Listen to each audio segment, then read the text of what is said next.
Asia Juningan. Perkenalkan, nama saya Maxima Buat. Perkenalkan, nama saya Pandey Mamaya. Perkenalkan, nama saya Natalie Pandewira. Kan nama saya Agus Vivianti Mustafa. Prinsip-prinsip penata laksanaan ventilasi mekanik. Ventilator mekanik adalah alat yang digunakan untuk membantu pasien yang mengalami gagal napas.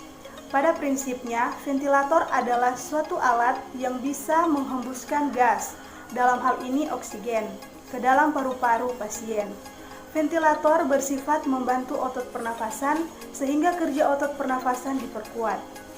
Selanjutnya, tujuan pemasangan ventilator yaitu yang pertama memperbaiki oksigenasi, yang kedua membantu eliminasi karbon dioksida, yang ketiga membantu kerja otot pernafasan.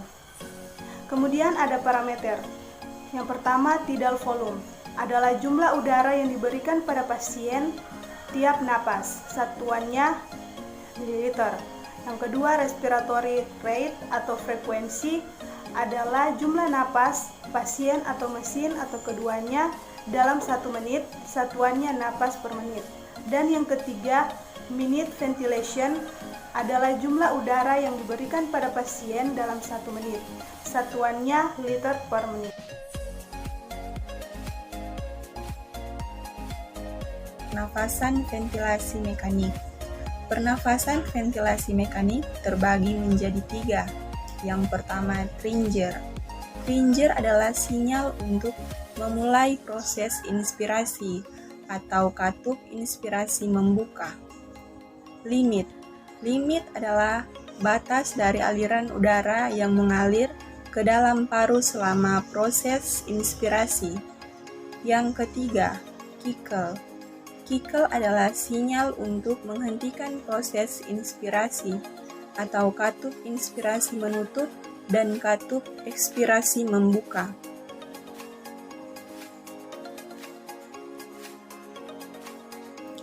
Yang perlu diperhatikan adalah volume kickle, time kickle, pressure kickle, dan flow kickle. Dan saya akan menjelaskan tentang fase pernafasan dengan ventilator. Yang pertama, inspiratory time. Inspiratory time adalah waktu yang diperlukan memberikan volume tidal, satuan, dan detik. Fraction of inspired oxygen. Konsentrasi O2 dalam udara yang diinspirasi biasanya antara 0,21 udara ruang dan 1,0% O2.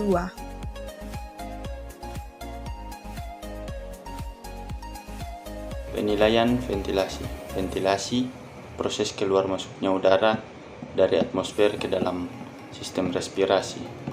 Inspirasi, ekspirasi. Parameter terdiri dari tidal volume, respiration rate, minute volume, penilaian oksigenasi.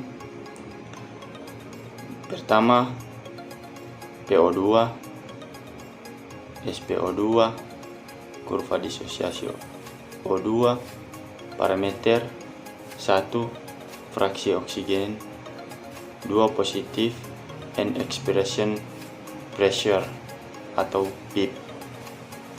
Pemantauan ventilasi dan oksigenasi. Yang pertama, alarm. Yang kedua, klinis, terdiri dari inspeksi, palpasi, perkusi, auskultasi. Yang ketiga, analisis gas darah, PCO2, PO2, SaO2. Yang keempat, fototoraks, posisi ujung ETT, paru, pleura. Yang kelima, monitor respirasi SpO2. Keenam, ventilator, tidal volume, respiratory rate atau RR, pinch, graphic flow, pressure, volume.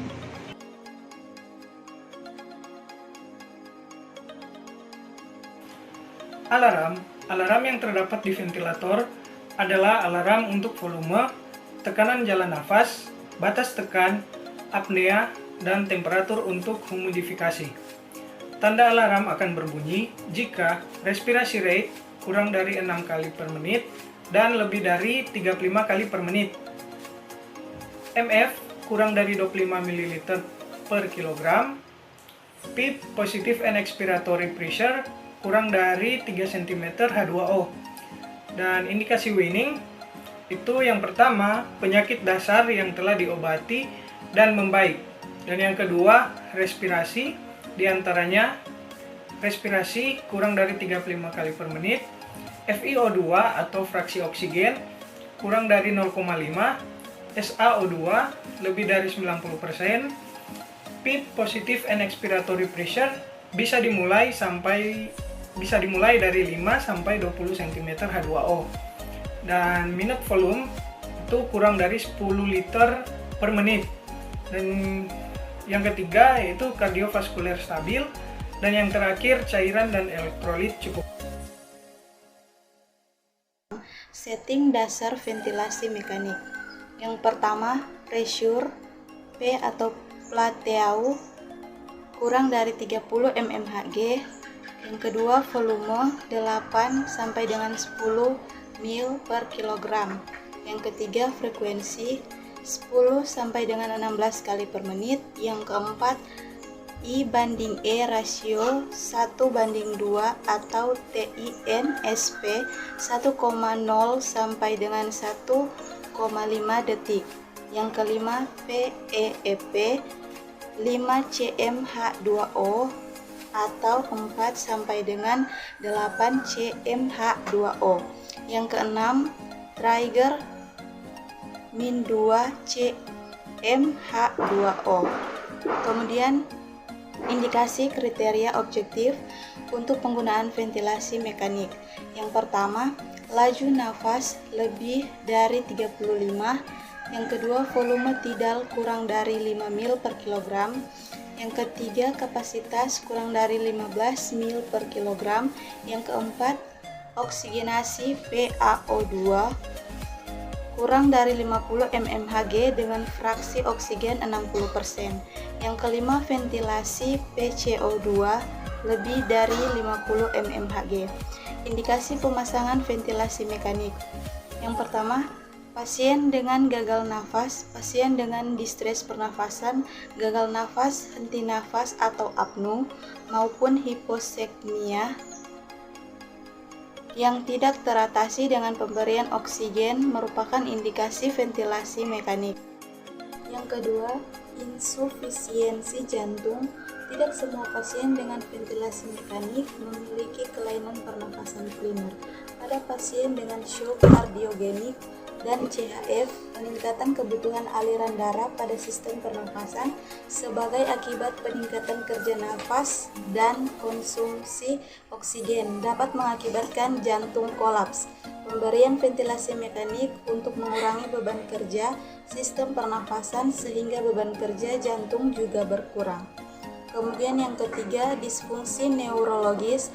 Pasien dengan GCS 8 atau kurang yang beresiko mengalami apnu berulang juga mendapatkan ventilasi mekanik.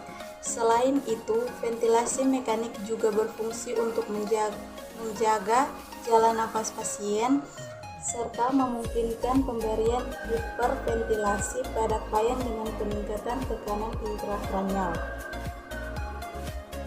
Kemudian yang keempat, tindakan operasi yang membutuhkan penggunaan anestesi dan sedatif sangat terbantu dengan keberadaan alat ini. Risiko terjadinya gagal nafas selama operasi akibat pengaruh obat sedatif sudah bisa tertangani dengan keberadaan ventilasi mekanik. Kemudian yang terakhir yaitu efek samping dari penggunaan ventilator mekanik. Ventilator mekanik diyakini menyebabkan berbagai efek samping. Komplikasi tersebut dikombinasikan dengan kerusakan paru-paru yang dialami pasien COVID-19 dan dapat membuat semakin sulitnya proses pemulihan. Ventilator mekanis mendorong udara ke paru-paru pasien yang sakit parah. Pada kondisi ini, pasien harus dibius dan dimasukkan selang ke tenggorokannya. Lantaran menggunakan sebuah mesin bernafas, pasien seringkali mengalami pelemahan diafragma. Mereka dan semua otot lain yang terlibat dalam menarik nafas. Pasien-pasien ini juga beresiko mengalami cedera paru akut yang berhubungan dengan ventilator, suatu kondisi yang disebabkan oleh paru-paru yang terlalu banyak selama ventilasi mekanis. Pasien yang berventilasi juga berisiko tinggi mengalami infeksi dan banyak yang berisiko mengalami komplikasi psikologis, seperempatnya mengalami gangguan stres pasca trauma, dan sebanyak setengahnya mungkin menderita depresi lanjutan. Itu bukan hal yang mudah, ada banyak efek samping dan semakin lama mereka menggunakan ventilator, semakin besar kemungkinan terjadinya komplikasi. Ventilator yang menopang tubuh sementara tubuh dengan peradangan yang disebabkan oleh infeksi. Perawatan pasien dengan ventilator. Ventilasi mekanis adalah alat pernapasan bertekanan negatif atau positif yang dapat mempertahankan ventilasi dan pemberian oksigen dengan jangka waktu yang lama. Tujuannya, yang pertama, untuk memberikan kekuatan mekanis paru, untuk mempertahankan pertukaran O2 dan CO2 yang fisiologis. Yang kedua, untuk mengambil alih atau manipulasi tekanan jalan napas dan pola pernapasan untuk memperbaiki pertukaran O2 dan CO2 secara efisien dan oksigenasi yang kuat. Yang ketiga, untuk mengurangi kerja otot jantung dengan jalan mengurangi kerja paru. Kemudian ada indikasi. Yang pertama, gangguan ventilasi, yaitu disfungsi otot-otot pernapasan, kelelahan otot nafas, kelainan dinding toraks, penyakit neuromuskuler yang menyebabkan kelumpuhan otot nafas, kekuatan ventilasi yang menurun atau tidak volume rendah, peningkatan resistensi atau obstruksi jalan napas. Yang kedua, gangguan oksigenasi, hipoksemia yang sukar diatasi, misalnya edema paru atau penyakit paru yang lain. Kerja napas yang berlebihan, frekuensi napas lebih dari 35 kali per menit. Dan yang ketiga ada lain-lain, yaitu keadaan yang memerlukan sedasi dan pelumpuh otot untuk stabilisasi hemodinamik pasca operasi besar dan untuk mengontrol tekanan suprakranial. Kemudian, jenis respirator. Yang pertama, respirator time cyclid. Pernafasan yang diberikan diatur oleh waktu, jumlah udara yang dipompakan mesin akan berhenti sesudah waktu yang ditentukan, sehingga akan terjadi proses ekspirasi. Kemudian yang kedua, respirator pressure cyclid. Inspirasi berhenti sesudah tekanan yang ditentukan tercapai. Udara yang diberikan akan dihentikan sehingga timbul ekspirasi. Kemudian yang ketiga ada ventilator volume cyclid. Inspirasi berhenti setelah volume gas yang ditentukan tercapai. Ventilator tipe ini yang banyak dipakai di ICU saat ini. Volume yang diberikan hampir selalu konstan walaupun terjadi perubahan compliance paru. Dengan demikian, ventilator tipe ini lebih berpotensi terjadi kerusakan struktur paru seperti barotrauma atau volutrauma. Kemudian kita masuk pada modus ventilasi mekanik. Yang pertama, ventilasi kontrol, memberikan ventilasi tekanan positif dengan frekuensi dan volume atau pressure yang telah ditentukan sehingga usaha napas pasien sepenuhnya diambil alih oleh mesin ventilator. Mode ini biasanya dipilih penderita yang diberi sedasi dan pelumpuh otot atau penderita tidak mampu bernafas spontan. Kadang-kadang juga dipakai penderita yang memerlukan kontrol hemodinamik yang kuat. Hal-hal yang perlu diperhatikan perawat.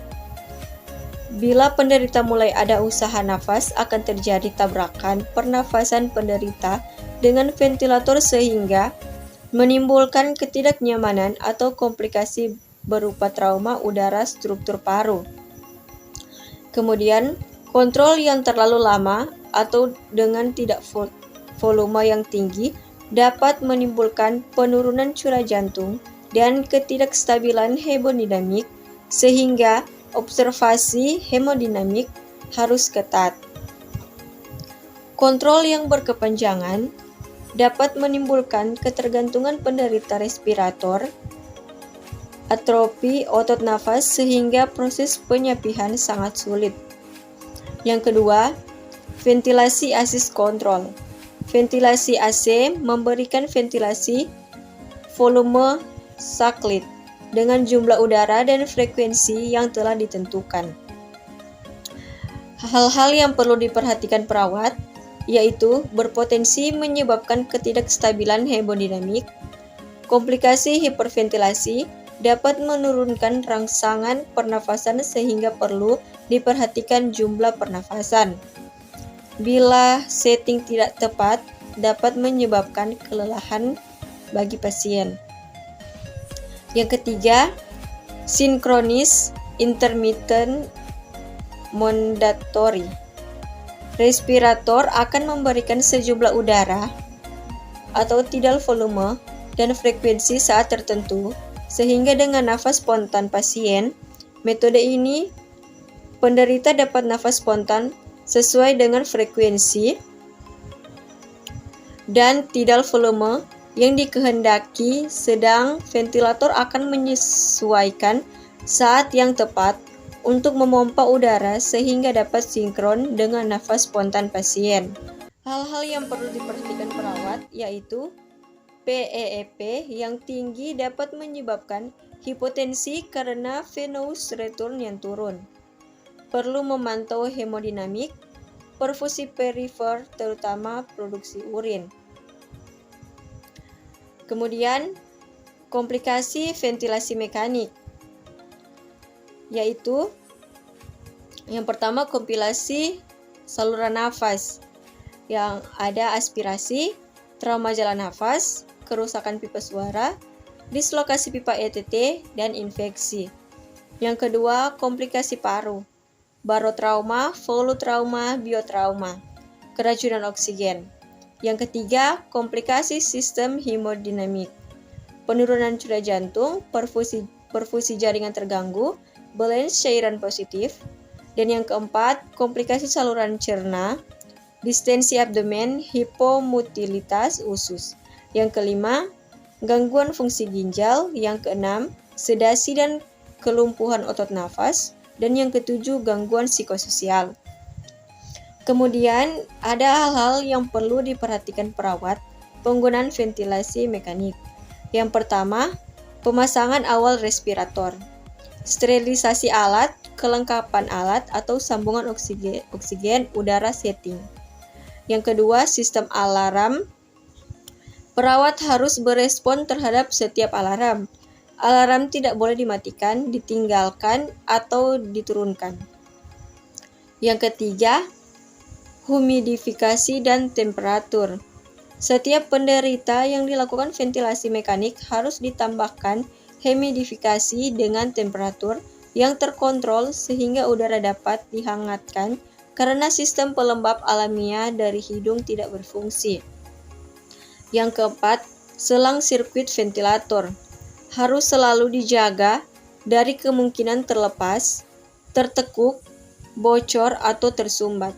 Kadang dalam waktu lama, selang dapat berisi cairan yang akan mengganggu aliran udara. Yang kelima, endotracheal tube.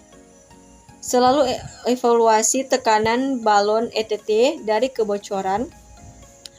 Perhatikan plester agar ETT tidak tergeser atau terlepas karena pasien yang berkeringat, plester basah dan atau penderita yang selalu bergerak mengakibatkan ETT mudah bermigrasi. Nah, itulah tadi pembahasan kelompok kami tentang ventilasi mekanik. Terima kasih telah menonton video ini dan semoga dapat bermanfaat. Terima kasih.